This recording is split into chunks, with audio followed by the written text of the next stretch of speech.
بچه ما داریم اینجا یه دونه غذا درست میکنیم اسمش پیاز تخم مرغه. زمانی که پیازامون این مقدار قرمز مره اینا رو اینجوری مچرخانیم که پیازا دور خودشون بچرخن بهشون خوش بگذره. خیال کنیم مدن اینجا شعر بازی.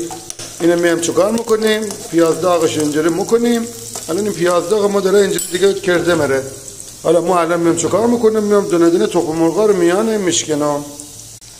بچه ما تخم مرغا رو میانه پیاز داغا زدم.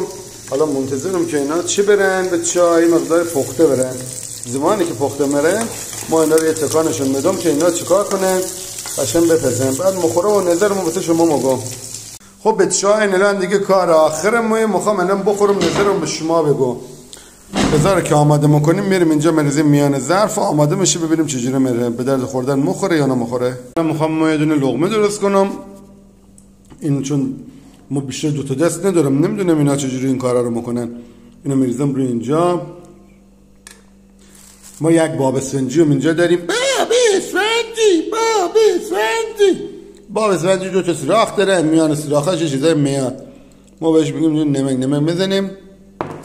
بعد اینجا چوکارش میکنیم میگیم به چای یه دقیقه میزان سرو کنیم و اینو بخوریم ببینیم.